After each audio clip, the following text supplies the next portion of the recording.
अस्सलाम वालेकुम, मैं हूं नीम चौधरी और आप देख रहे हैं image view technology. DC wiring करने का तरीकाकार क्या है? क्योंकि कुछ लोगों के घरों में देखा गया है कि जब लाइट चलाते हैं तो पंखा स्लो हो जाता है, जब पंखा चलाते हैं तो लाइट स्लो हो जाती है। इसकी वजह क्या है? क्या हमारी घर की जो वायरिंग होती है उसमें मसला आता है या हमारे सोलर सिस्टम के अंदर मसला आता है? मैं आप लोगों को मुख्तसर ये बताता जाऊं, आप लोगों के सोलर सिस्टम के अंदर मसला नहीं होता, ये आप लोगों की घर की वायरिंग के अंदर मसला होता है। आज की वीडियो के अंदर मुकम्मल डिटेल से आप लोगों को डायग्राम के थ्रू समझाया जाएगा। क्योंकि हमारे एक भाई ने मैसेज किया कि सर हमें ये बताइएगा कि सोलर से बैटरी तक तो वायरिंग हो जाती है, लेकिन बैटरी से बोर्ड तक और बोर्ड से लोड तक किस तरह वायरिंग की जाती है, आज की वीडियो के अंदर मुकम्मल डिटेल से आप लोगों को समझाया जाएगा। जी, इस टाइम हमारे पास एक डायग्राम मौजूद है। इस डायग्राम के थ्रू हम आपको समझाएंगे कि आप लोगों ने अपने घर में सोलर सिस्टम लगवाना किस तरह है, इस सोलर सिस्टम से आप लोग अपने घर में डीसी वायरिंग किस तरह करेंगे। ये सारी डिटेल आप लोगों को इसी वीडियो के अंदर मिलेगी। इसके अंदर अगर देखें तो सोलर पैनल बना हुआ है, इसके अलावा अगर देखें तो ब्रेकर लगाया है, एमपीपीटी है, पीडब्ल्यूएम चार्ज कंट्रोलर है, बैटरी है, बोर्ड है, ऊपर लाइटें और पंखे भी लगी हुई हैं।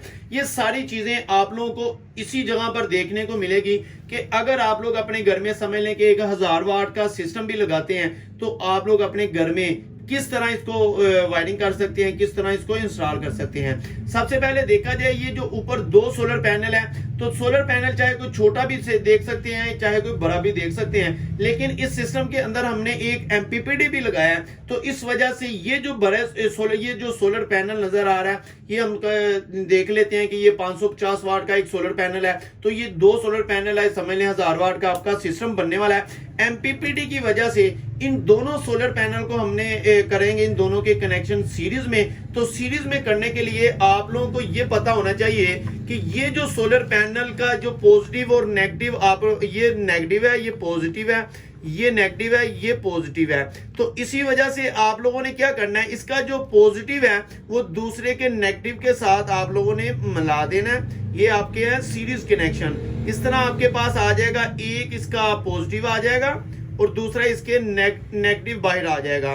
तो आप लोगों ने ये पॉजिटिव और नेगेटिव सोलर पैनल से बाहर आ गए हैं, तो इन दोनों को आप लोगों ने लगा देना है डायरेक्ट जाके ब्रेकर के अंदर। ब्रेकर आप लोग ना भी लगाएं तो आपका सिस्टम चल जाएगा, लेकिन अगर आप लोग अपनी सेफ्टी के लिए ब्रेकर लगाएं तो बहुत ही अच्छी बात है। इन दोनों को आप लोगों ने लगा देना है ब्रेकर के पॉजिटिव और नेगेटिव को देखते हुए। आप लोगों ने पॉजिटिव वाली साइड पे पॉजिटिव और नेगेटिव वाली साइड पे आप लोगों ने नेगेटिव लगा देना है। ये मैं सिर्फ आप लोगों को समझाने के लिए ये सारा सिस्टम कर रहा हूं। ये डायग्राम को ना देखिएगा कि अच्छी बनी है या नहीं बनी, लेकिन आप लोगों को समझाने के लिए जल्द से जल्द आप लोगों को छोटी वीडियो के अंदर ही कोशिश करूंगा सारा गाइड कर दूं।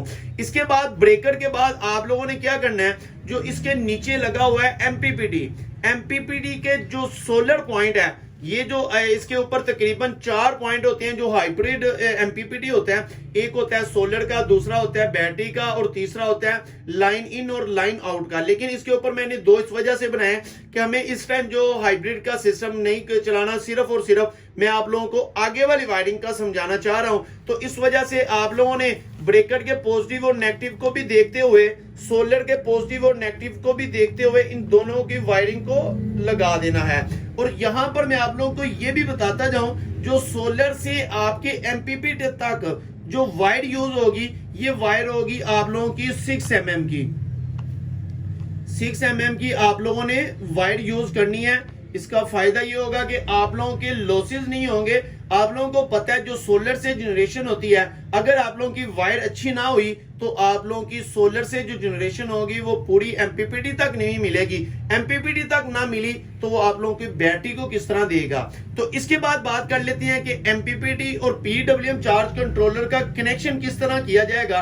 तो इससे आप लोगों को सबसे पहले तो देखना है, जो एमपीपीटी के अंदर पॉजिटिव और नेगेटिव बैटरी का है, ये मैं आप लोगों को बार बार कह रहा हूं कि आप लोगों ने इसके पॉजिटिव और नेगेटिव को लाजमी देखना है। यहां तक कि आप लोगों ने जिस वक्त लाइट और पंखा भी चलाना है वहां पर भी आप लोगों ने देखना है। वो एसी वायरिंग के अंदर होता है कि जिस तरह मर्जी वायर आप लोग लगा सकते हैं, लेकिन डीसी वायरिंग के अंदर आप लोगों ने ये लाजमी देखना है, उसके पॉजिटिव और नेगेटिव को लाजमी देखना है। फिर हम देख लेते हैं, ये पॉजिटिव है और ये नेगेटिव है, इसी तरह इसका भी था, तो हम इसके पॉजिटिव को लगा देते हैं। जो एमपीपीटी का पॉजिटिव है वो बैटरी के साथ, बैटरी के पॉजिटिव के साथ लगा लेते हैं। इसी तरह अगर हम देख लें इसके नेगेटिव को, तो बैटरी के नेगेटिव के साथ इसके साथ लगा दिया है।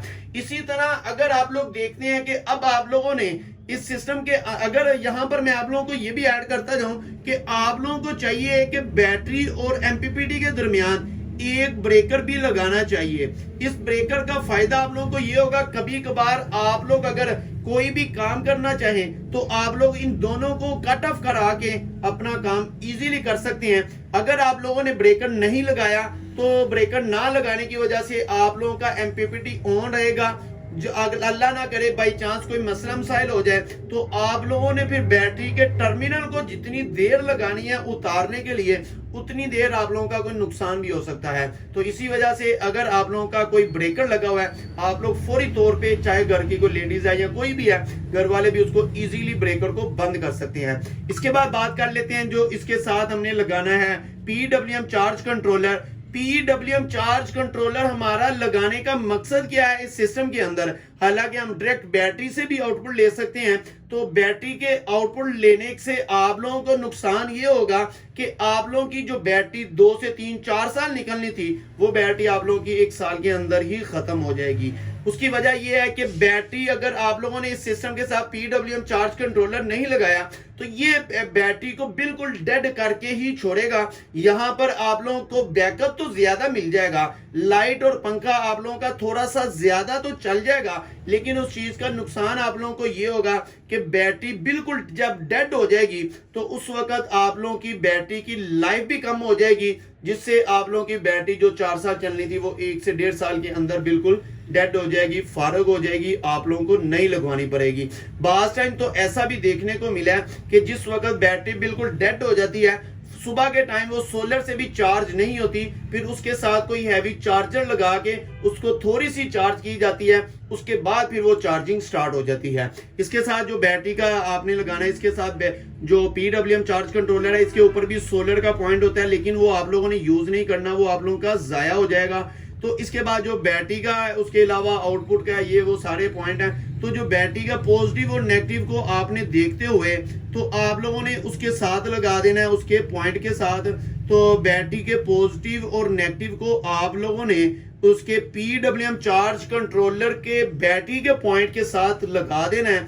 तो आप लोगों ने लगाने के बाद आप लोगों का पीडब्ल्यूएम चार्ज कंट्रोलर भी ऑन हो जाएगा। ये आप लोगों ने देखना है कि आपको लोगों का लोड कितना है, उसी हिसाब से आपने ये कंट्रोलर भी लगाना है। इसके अलावा जो एमपीपीटी है वो अभी आप लोगों ने देखना है कि आप लोगों के सोलर पैनल कितने हैं, उसी के लिहाज से आप लोगों ने लगाना है। इस सिस्टम के साथ आप लोग 65 एम्पेयर का भी लगा सकते हैं एमपीपीटी, उसके अलावा 80 एम्पेयर का भी लगा सकते हैं। इसके बाद बात कर लेते हैं कि आप लोगों ने जो लोड बैटरी से लेना है या आप लोगों ने कोई पीडब्ल्यूएम से लेना है, तो आप लोगों ने ये पीडब्ल्यूएम चार्ज कंट्रोलर के जो आउटपुट वाली साइड है, आउटपुट वाली साइड से आप लोगों ने देखना है कि इसके जो पॉजिटिव और नेगेटिव को देखते हुए यहां से आपने दोनों वायर को बाहर ले आना है।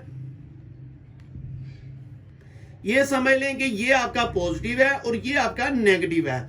अभी यहां पर आपको लोगों की बात समझने वाली है कि अब हम आगे लोड वाली साइड पे, यही पॉइंट वाली बात है कि आप लोगों ने देखना है कि अपने घर में जो लाइट और पंखा चलाना चाहते हैं, तो यहां पर ही कुछ लोग गलती करते हैं। जो सिस्टम हम लोग करते हैं एसी सिस्टम के अंदर, सारे नेगेटिव चलाते हैं और सबको नेगेटिव कट्ठी दे देते हैं और एक एक को हम पॉजिटिव देते हैं, जिससे हमें नुकसान ये होता है कि आप लोगों के लॉसेस हो जाते हैं। जो वोल्टेज आप लोगों को 12 वोल्ट मिलने होते हैं उस पॉइंट को, बल्ब है या आप लोगों का पंखा है, तो वहां पर नहीं पूरे मिलते, जिसकी वजह से वो स्लो हो जाते हैं। जिस वक्त लोड ज्यादा डलता है तो आप लोगों का पंखा या लाइट स्लो हो जाती है।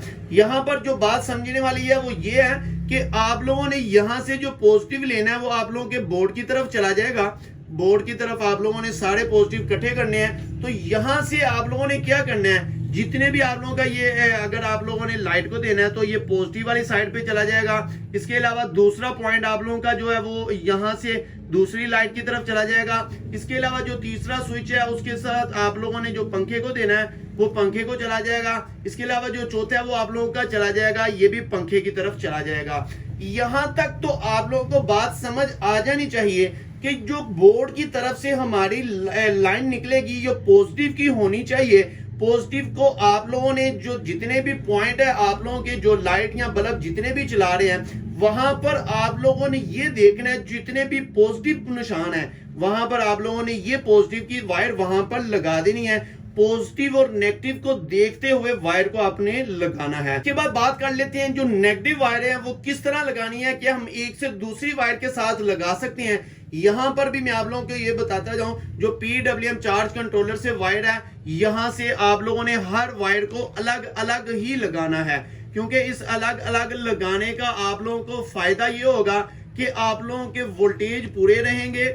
जब आप लोगों के वोल्टेज पूरे होंगे तो उस वक्त आप लोगों के घर का सिस्टम या आप लोगों के घर की जो लाइट और पंखा है वो रुकेगा नहीं, वो अपनी स्पीड से ही चलेगा।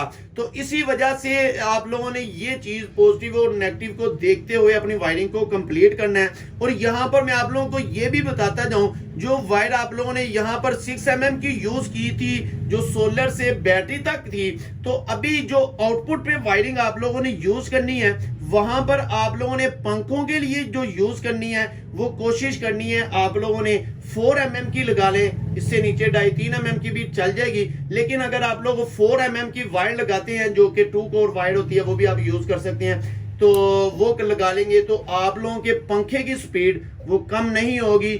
इससे आप लोगों को फायदा ये होगा कि आप लोगों के जो पंखे तक आप लोगों के वोल्टेज है वो पूरे मिलेंगे, तो वो पंखा आप लोगों का स्पीड से चलेगा। बकाया जो लाइटें हैं वहां पर आप लोग 2.5 mm की भी यूज कर सकते हैं, 2 mm की भी यूज कर सकते हैं। तो कोशिश करें जो PWM चार्ज कंट्रोलर से डायरेक्ट आप लोग अपनी लाइट और पंखा चलाएं, उससे फायदा ये आप लोगों का होगा कि आप लोगों के घर की लाइट और पंखे के अंदर स्पीड और लाइट के अंदर फर्क नहीं मिलेगा। उम्मीद करता हूं आज की वीडियो के अंदर ये जो मैंने वायरिंग आप लोगों को बताई है, अगर आप लोग यही वायरिंग तरीके से करते हैं तो आप लोगों के घर में जो लाइट और पंखा है वो प्रॉपर चलेगा, जिस तरीके से वो चलना चाहिए वैसे ही चलेगा। उम्मीद करता हूं मेरी ये मालूमाती छोटी सी वीडियो आप लोगों को अच्छी लगी होगी। Thank you for watching my video. Allah Hafiz.